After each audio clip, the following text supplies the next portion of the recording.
Hello दोस्तों, नमस्कार। अपने इस यूट्यूब चैनल पे मैं आप सभी लोग का बहुत-बहुत स्वागत करता हूँ। दोस्तों, केंद्रीय विद्यालय संगठन में विंटर ब्रेक की शुरुआत हो चुकी है। 20 दिन की छुट्टियाँ सभी लोग को मिल चुकी हैं, इसलिए मैक्सिमम टीचर्स अपने स्कूल से अपने घर पे जा चुके हैं। उसी में से मैं भी अरुणाचल प्रदेश से अभी-अभी उत्तर प्रदेश आ चुका हूँ और इस प्रोसेस में लगभग पिछले 3, 4, 5 दिनों से मैं कोई वीडियो अपलोड नहीं कर पा रहा था। आज के इस वीडियो में दोस्तों हम बात करेंगे वर्क प्रोफाइल के बारे में, क्योंकि मैंने देखा कि कमेंट बॉक्स में बहुत सारे मेरे व्यूअर्स बहुत सारी चीज़ें पूछ रहे हैं, जो क्वेरीज का आंसर हम मुझे 1-2 लाइन में बन रहा था। मैक्सिमम लोगों को मैंने रिस्पॉन्स दिया है कमेंट बॉक्स में ही, लेकिन जो जॉब प्रोफाइल से रिलेटेड क्वेश्चन है या प्रीवियस ईयर से रिलेटेड क्वेश्चन है, उस पे मेरे दिमाग में चल रहा है, मैं वीडियो जरूर बनाऊंगा। तो आज की इस वीडियो में हम जॉब प्रोफाइल के बारे में बात करेंगे। बहुत ही शॉर्ट में जो मेजर पॉइंट्स है वो बताने की कोशिश करूंगा। उम्मीद करता हूँ कि ये वीडियो आपको पसंद आएगा। तो चलिए दोस्तों, बिना देरी किए हुए वीडियो की शुरुआत करते हैं। लेकिन वीडियो की शुरुआत करने से पहले एक बार जरूर आपसे रिक्वेस्ट करूंगा कि अगर वीडियो पसंद आए तो वीडियो को लाइक करें, शेयर करें और साथ ही साथ में चैनल को भी जरूर सब्सक्राइब करें।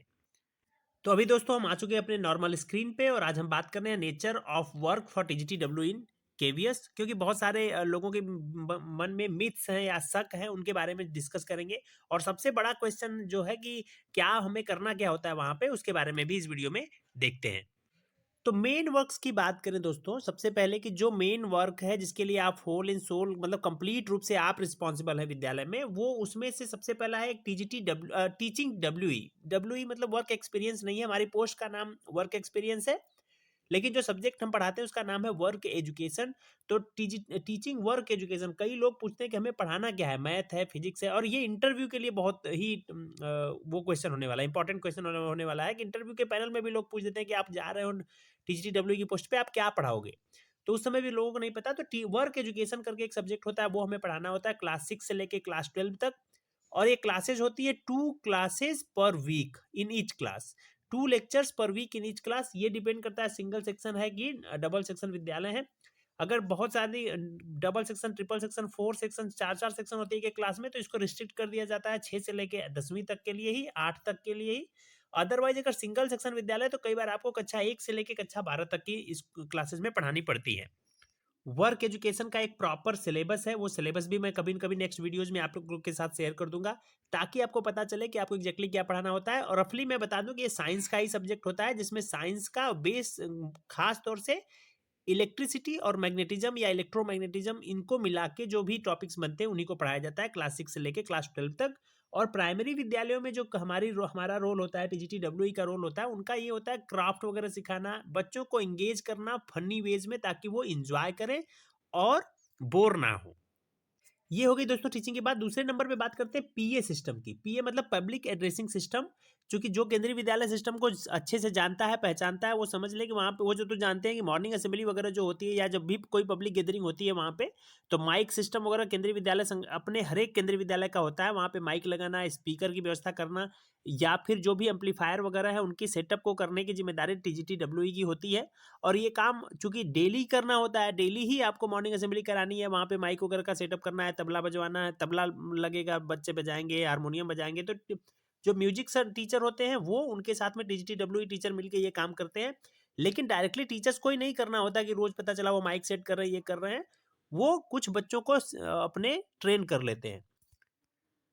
कुछ बच्चे क्लास 9 से 10 से 8 से, इन सब बच्चों को आप ट्रेन कर लेते हो कि आते ही आपको ऐसे ऐसे सारा सेटअप कर देना है। कभी कभी जैसे इंस्पेक्शन वगैरह के दिनों पे आप खुद वहां तैनात रहते हो, ताकि किसी प्रकार की दिक्कतें ना हो। और तीसरे नंबर पे जो मेन टास्क होता है, ये सब आपको ही करना है। इसके लिए आप नहीं कह सकते कि हम मना कर रहे हैं, हम ये नहीं करेंगे, ये तो करना ही है। Quarter and school building. तो क्वार्टर एंड स्कूल बिल्डिंग का मेंटेनेंस, जो भी, चाहे वो पानी का टैप हो यानी प्लम्बिंग से रिलेटेड वर्क हो, चाहे इलेक्ट्रिसिटी से रिलेटेड वर्क हो, कोई भी प्रॉब्लम आती है, चाहे स्टाफ क्वार्टर में हो या फिर विद्यालय के किसी भी कमरे में, किसी डिपार्टमेंट में दिक्कत आ रही है, किसी क्लासरूम में दिक्कत आ रही है, तो उसकी रिपेयरिंग और मेंटेनेंस की जिम्मेदारी आपकी है।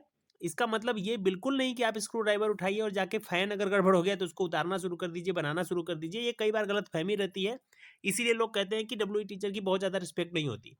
ये आपके सुपरविजन में होता है, आपको ये कराना है। इवन प्रिंसिपल को भी ये कराना है। इसका मतलब ये नहीं कि प्रिंसिपल जाके इसको ठीक करेंगे या एसओपीडब्ल्यू ही टीचर जाके उसको ठीक नहीं करेंगे। हाँ, आपको इलेक्ट्रीशियन वगैरह की अरेंजमेंट करनी है, अगर स्कूल में है तो ठीक है, ज़्यादातर स्कूलों में नहीं होता, प्रोजेक्ट के स्कूल हैं तो उसमें होता भी है कई बार।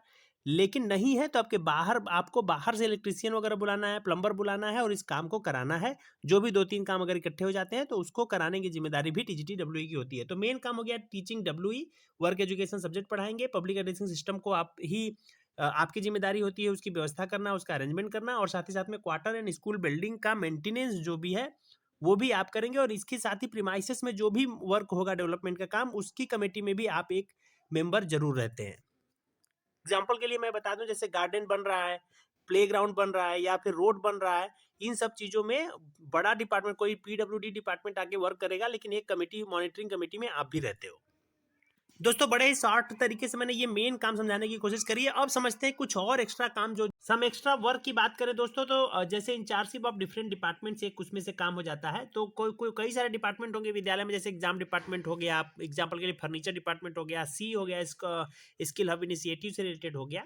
तो इनका जो काम है वो टीजीटी को कई बार मिल जाता है, उसमें से कुछ ही मिलते हैं, पूरा का पूरा नहीं मिलेगा। और खासतौर से एग्जाम डिपार्टमेंट छोड़ दीजिए, क्योंकि एग्जाम डिपार्टमेंट या तो पीजीटीज को मिलता है या सीनियर टीजीटीज को मिलता है, तो जल्दी वर्क एजुकेशन को नहीं देते। लेकिन संभावनाएं रहती है कि वर्क एजुकेशन को भी एग्जाम डिपार्टमेंट में काम दे दिया जाए। स्काउटिंग ड्यूटीज होती हैं, जब भी बच्चे बाहर जाएंगे तो केवल इसका ऐसा नहीं है कि केवल, कई लोगों में भ्रम है कि हर बार टीजीटी को भेज दिया जाता है, ऐसा नहीं है।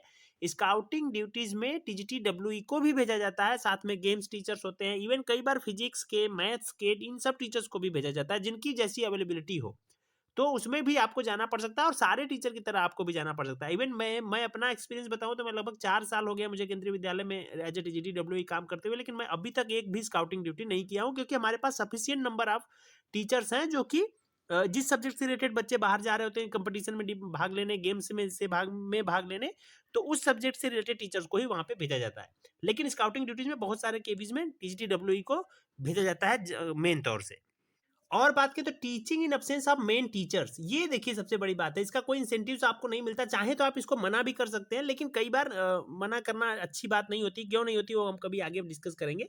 Teaching in absence of main teachers, जैसे फिजिक्स के टीचर चले गए, पीजीटी फिजिक्स चले गए, या पीजीटी आपके मैथ्स चले गए, तो हम लोग बीटेक होल्डर्स हैं टीजीटी और सबको पता है कि ये टीजीटी जो टीचर्स हैं वो हैंडल कर सकते हैं इन सब्जेक्ट को, चाहे फिजिक्स हो चाहे मैथ्स हो। तो कई बार प्रिंसिपल ये रिक्वेस्ट करते हैं या ये कहते हैं कि आप जो है ये बच्चों को देखिए, बच्चों को पढ़ाइए। अगर आपसे हो पाता है तो आप उसको पढ़ा सकते हो, अदरवाइज आप इसके लिए मना भी कर सकते हो, कोई बहुत बड़ी इशू नहीं है। लेकिन ये भी काम कई बार आपसे एक्सपेक्ट की जाती है और बच्चों के हित के लिए ये करना भी पड़ता है।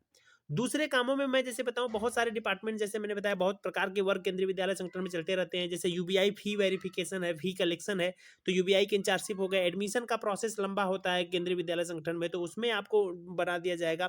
क्लीन एंड ग्रीन विद्यालय समिति बनेगी, उससे रिलेटेड आपको कोई जिम्मेदारी दे दी जाएगी। तो इस प्रकार की कुछ और जिम्मेदारियां भी हैं जो टीजीटी को लेना पड़ता है। लेकिन जैसा कि मैंने बताया, जो मेन टास्क मैंने बताया वो आपको कंपलसरी रूप से कंपल्सन है आपको करना। और उसके बाद जो एक्स्ट्रा वर्क मैं बता रहा हूँ, ये कई बार आप करते हो, कई बार आप डिनाई भी करते हो, और उससे रिलेटेड इशूज मतलब जो भी होते हैं वो डिस्कस करेंगे बाद में अगले वीडियोज में। कई सारे लोग पूछ रहे हैं रिस्पेक्ट का क्या इशू है, इसकी इज्जत नहीं होती, ऐसा बिल्कुल गलत बात है। जो कहते हैं कि रिस्पेक्ट नहीं होती, ये गलत बात है। देखिए, रिस्पेक्ट होना ना होना ये कहीं ना कहीं डिपेंड करता है उस टीचर पे भी। कई बार पीजीटी फिजिक्स की भी रिस्पेक्ट नहीं होती, कई बार पीजीटी मैथ्स की भी रिस्पेक्ट नहीं होती। तो ये कह देना कि टीजीटी इसकी रिस्पेक्ट नहीं होती, ये मेरे अनुभव के द्वारा तो ये तो मैं बिल्कुल कहूंगा कि ये गलत बात है। लेकिन हाँ, रिस्पेक्ट कराने के लिए आपको बदले में कुछ वर्क अच्छा करना पड़ेगा। जब आपका काम बोलेगा तो कोई, चाहे टीचर हो वो भी आपको रिस्पेक्ट करेंगे, बच्चे हो वो भी आपको रिस्पेक्ट करेंगे। तो कभी मैं उम्मीद करता हूं कि मैक्सिमम चीजें मैंने कवर करी है जो वर्क प्रोफाइल से रिलेटेड है टीजीटी के। फिर भी अगर आपके मन में कुछ और डाउट्स रह गए या कुछ स्पेसिफिक चीज पूछना चाहते हैं तो कमेंट में जरूर अपनी क्वेरी को रखिए, मैं कोशिश करूंगा कि उस पर भी एक वीडियो बना दूं। उम्मीद करता हूं ये वीडियो आपको पसंद आया होगा। वीडियो पसंद आया तो एक बार फिर से रिक्वेस्ट है, वीडियो को लाइक करें तथा साथ ही साथ में शेयर भी करें और चैनल को सब्सक्राइब करके रखें। Thank you very much for watching this video.